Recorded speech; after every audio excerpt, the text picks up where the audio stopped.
how to manage Terraform dev, stage, and production releases when you're using Terraform Workspaces rather than a directory structure on disk. So Matt writes, for my largest Terraform project, which is a couple of dozen root modules, we utilize the develop branch together with master and a release branches and add some release process around promoting changes between these branches. This works well in some regards, but it's also difficult in that upgrading our automation to Terraform 1.0, for example, requires that we roll everything forward as fast as possible because that change isn't held in isolation on the branch. Zach adds here, my company was using branches the same way when I arrived, and I got us off of that as fast as I could for those same reasons and moved to a directory separation because it was an exhausting process of managing the changes between branches. Yeah, I agree with that. Mohammed says, the most asked question, I would move away from branches and use folder separation. We also used to have QA and prod branches, and it was a nightmare to suggest to only use short life branches and pull requests for code review. Everyone's talking about monorepo and monobranch as a single source of truth with daily pull requests. Now, the magic happens when your CI/CD process should be smart to know which folder should apply in which order, and you can control releasing by promoting changes through the environments with simple testing at the end of every, So yeah, I think we got the gist of it here. I will represent the camp that does it the Cloud Posse way, which is a pretty novel way of doing all of this. Let's start by saying the absolute most conventional way that companies are managing different environments is by having a directory per environment in some kind of a monorepo with the configuration in there representing that environment. So it's trunk-based development, and it is the obligation of engineers to have some process to promote a change from dev staging to prod or whatever your process is. In practice, that's also still a real pain in the butt, right? Who's doing this accounting to make sure that these stages are the same? And you could say Git is doing that accounting, but Git isn't really accounting software. It's like the database or source control. You don't visually see how changes have moved or progressed across all these environments. Then let's compare and contrast this to the branch-based approach. And in the branch-based approach, this is where you have a branch per environment, for example, where a developer represents like a dev environment. And in this case, you have multiple long-lived branches, and the job is for developers to converge all these changes ultimately all the way to production. There's a very big problem, in my opinion, with both these approaches, and that's that Terraform is not like your traditional web app when you're deploying it, and yet we're taking concepts of web apps and applying it to Terraform. And I agree that's how I want it to work, but in reality, that's not how it works. So this is where those of you who have heard me talk about this before, I get up on my soapbox and I say Terraform is really, like a database migration tool where you're running database migrations outside of transactions. So when stuff doesn't go well, it's up to you to figure out how to do that rollback. There's no obvious way how to do that rollback. And the naive ways could be very dangerous. Like you actually lose information if you just did an automatic apply of the last commit or something. That might not be actually the right course of action. This is why Cloud Posse has evolved a different way of doing deployments. It comes with trade-offs. But before I get to that, now we got Matt back. So Matt, where are you going? Yeah, so if you do everything with no branch configuration, no separate branches, so it's all trunk based, it's all just, hey, merge to main, and then you also don't have the directory structure, then let's say you're not ready to roll out a release to your production environment for 4 weeks. You have no way, if you're rolling changes in and you're getting those into your develop environment, then you have no way to easily cherry pick a small change into your production environment because it's all in the same repository, right? It's all in the same branch, it's all in the same structure. And that kind of leaves you in this, hey, if you need to do a hotfix real quick, good luck kind of a thing. Hey, locally, maybe you have to then, find a Git commit that was closest to when you last deployed to production, hotfix that, apply it locally, and then your CI tool is out of the weeds, unless you want to completely roll back your main branch. So yeah, I'm really interested in terms of how does Cloud Posse deal with that, like because I'm using the sweetops system, I'm like making it work with branches, but it has its own shortcomings. So yeah. Well, so we are doing predominantly trunk-based development for infrastructure. So before I get in, Imran, is there something you want to add to or tack on to Matt Gowie's question, or something you want to add? Yeah, I just thought I do similar. I do trunk-based development, but I turn the actual thing that gets applied to my dev environment into an artifact, the whole Terraform code as an artifact, and then I can choose which artifact I want to deploy to which environment based on something that's past development and gone through some integration testing. So at that point there, the process is, once it passes on development, I tag that as an artifact. Whether I deploy it to UAT or prod doesn't make a difference. It's an artifact, and I can choose to whether I want to deploy that to UAT or prod, because there might be another 5 artifacts that I want to deploy that might supersede that, but I get to choose. Yeah, the challenge here that I've seen with that, by taking a similar approach, has been the following. What we were doing was opening a automatic pull request for each one of those changes. And let's just say each one of those changes was an artifact. Not exactly the same, but what would happen is if the artifacts, or in this case, the pull requests, were merged in a different order, it was problematic in reality.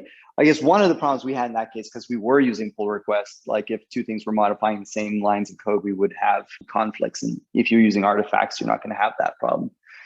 The other thing was, though, I felt like we were encountering this thing where infrastructure, like it was very easy to accidentally apply a later state of the infrastructure code without applying the intermediary steps. And it's become our best practice to try and apply the changes to source control one commit at a time, and to do that symmetrically across all the environments so they advance at the same time. And this is why I don't like that branch-based approach, because you rev dev, and then then you do one big rev to staging, and then another, and then maybe 2 big revs to staging, and then 1 rev to production. And it's not the same rollout process to all environments, which means that your outcome isn't guaranteed across all environments. And that's why spacelift has this very opinionated position that it operates on push commits exclusively and is totally pull request unaware. And that is what allows you to have symmetric rollouts to all environments. Yeah, I think on my point, we're not doing the actual, because it's actually tested against development. So we know that code works against an particular environment. Only at that point does it get turned to an artifact. So it doesn't matter, because I'm going from state to state. I'm not going from individual pull requests into that state. I'm just going, here's one state, and I want to go from this state to my next state. Yeah. Whatever that state, and it's always done off the main branch. No, that sounds pretty nice. And what are the tools you're using behind the scenes to accomplish that? A lot of make some directories, and just basically, I just took the developer's pipeline where they do a build step, and I just basically said, well, my build step is basically I'm going to run Terraform state. I'm going to take a copy of what's in main as a zip file. I'm going to run the apply. If it succeeds, I'm going to take only if it succeeds. I'm going to take that code that I've already zipped up. I'm going to tag it as an artifact and move it into a dev repo. And if once it applies successfully and I'm happy with it, I promote that then into UAT. So UAT can only see the stuff that's in UAT and dev, and then prod can only see what's in prod. So this is I think overall the pattern, of applying the changes to one environment, letting it burn in, pass off, whatever, then applying it to the next environment, and so forth, is pretty common in the Terraform community. One of the things that was kind of eye-opening for me was this concept of when you instead see that change in actuality, the plan across every one of your environments, so you can see what the effect of that change is before you even merge it. And that's one of the things I really like about like Terraform Cloud or Spacelift, where if you have all of your workspaces pointing to the same code, you can see what the impact of that code is in each one of those environments. And when you merge to master, it doesn't mean auto deploy, it means auto confirm, auto plan with a confirmation step. So then you can apply those changes in each environment in the order in which you want. The one thing I don't see yet with all of these tools is a way to ensure that one happens before the other. So confirming environments in order that they should be confirmed is something we haven't solved yet. Let me summarize what we're doing here at Cloud Posse. So one is we don't use folders to organize environments. And that was an opinionated choice because I didn't want to convey configuration information based on file names or directory structure. That's why I wanted to use what we call stack configurations. So a stack configuration is the entire configuration for some environment in a YAML configuration. We keep the configuration in one place and we keep all the code and all the modules in another. So in our case, we're trying to force convergence in every environment to one, what we call a component, to one root module. So we have a root module, say for a VPC, a root module for RDS, a root module for EKS, a root module for Elasticache Redis or something like that. Now, our goal, our objective is we want to have as little drift across all of our environments as possible. And we want to have the time that it takes for a change to go through all of these environments as short as possible. So in the traditional way where we would have to open a pull request to bump it in dev, and we have to open a pull request to bump it in staging, and we have to open a pull request to bump it in prod, or et cetera, et cetera. That was a very tedious and laborious process for developers to undergo. And it's conflating kind of deployment with releases. And what we did was we said, screw this, let's just have every environment point to exactly the same code, but at a commit. And let's let our continuous delivery solution, in this case, spacelift, help us control when it actually goes out to the environments. So in this case, we merged to master or main, and that queues up in our accounting system. You could say spacelift that this change is pending in every one of these environments. So this is that thing that I really, really love, that we see that there's stuff that needs to roll out to that environment. So now let's talk about what to do in the case of a hot fix. So in a hot fix, you'd be opening up a new pull request with that change against the version that's currently been deployed that is live. Then what you would do is in spacelift, you would have to cancel any pending changes to that environment, which is a good thing. So then you know there were pending changes. And then when your pull request is merged, you confirm and roll that out. And then you have to open up another pull request to move the tracking branch up when you want to actually deploy the rest of those changes. So is that beautiful?